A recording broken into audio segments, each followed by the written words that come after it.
purpose for which we founded the company, which was to provide electricity or reliable electricity to everyone. Why only do for 2 villages when it can be done for hundreds? Electricity or access to electricity can create wonders. I came to the US in 2000. For people from the US, I'm a Patriots fan. Very nice, very nice. Because that was my first state where I came off the boat, Massachusetts. I did electrical engineering. I used to design microprocessors at Intel, which I loved doing for a number of years. But then at the back of my mind, it always was something that I struggled with. Like even today, actually, my extended family, they still live in areas that do not have access to electricity. So that was something that was always painful in sort of subconscious mind.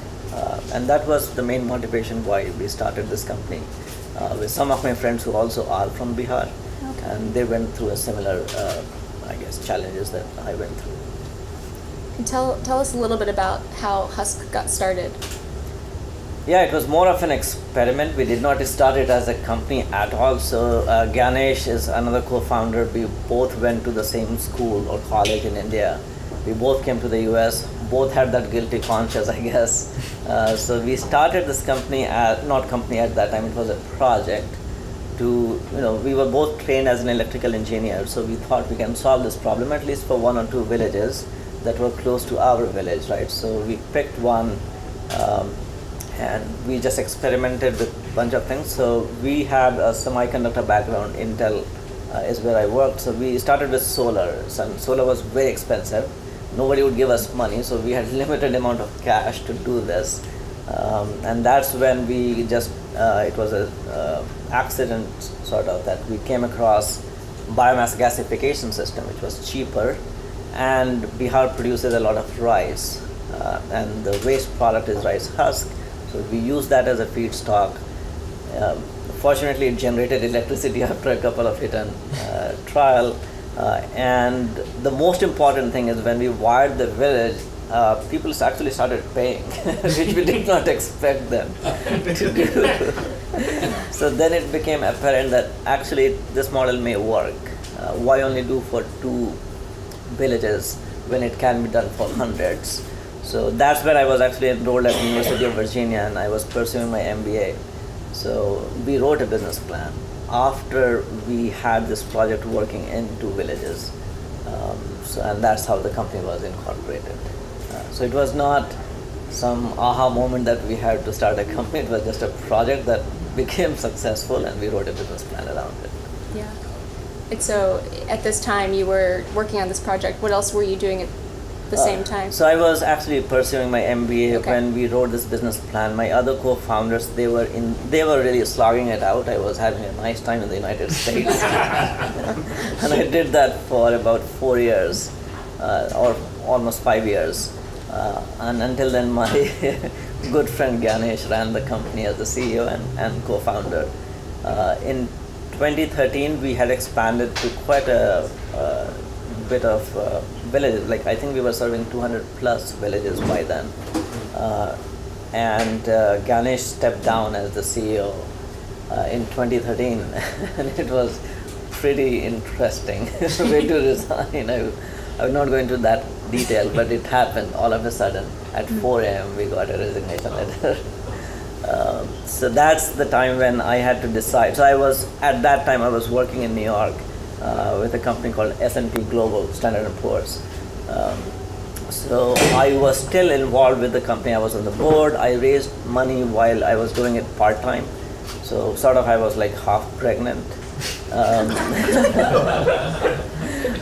But in 2013 I had to make that call. I cannot be half pregnant anymore because company was struggling through almost like existential problem. So I stepped in. I left my job in New York and I started doing it full time. So prior to that, you were juggling a full-time job, S&P, working. Yeah. Were you traveling back? Yeah, I was. India So all the board time? meetings here. So every quarter we had board meeting, and I would travel, and I would still make it back to work on time. but so I would not call it juggling. I think the corporate job was pretty easy. In 9 to 5 you can accomplish a lot. and they paid a lot for it, so I was very happy. So yeah, it was not too hard. I would not say it was very taxing on me as far as time is concerned. That's because at least in that particular role that I was in, for me it was not taxing. Mm-hmm. And what was that?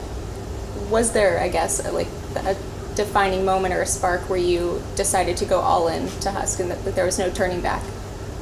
So it was a decision. It was a tough decision. So I was married by then. My wife is was in the US at that time. I used to commute from Philadelphia to New York because we were married and we were living in Philadelphia. It's a 2 hours journey each way by train. So the decision was quite tough because of two reasons. I was married, my wife is here, and now the company is going to actually go down because the CEO resigned. And when he resigned, the investors that we had, they pulled out the money by calling it material adverse circumstances. So it was a real shit show.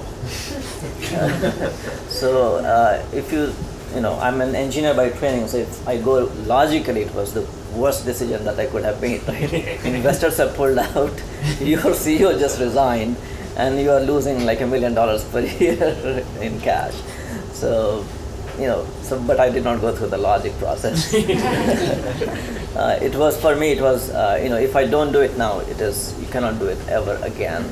And the purpose for which we founded the company, which was to provide electricity or reliable electricity to everyone, was the overpowering reason for taking this step.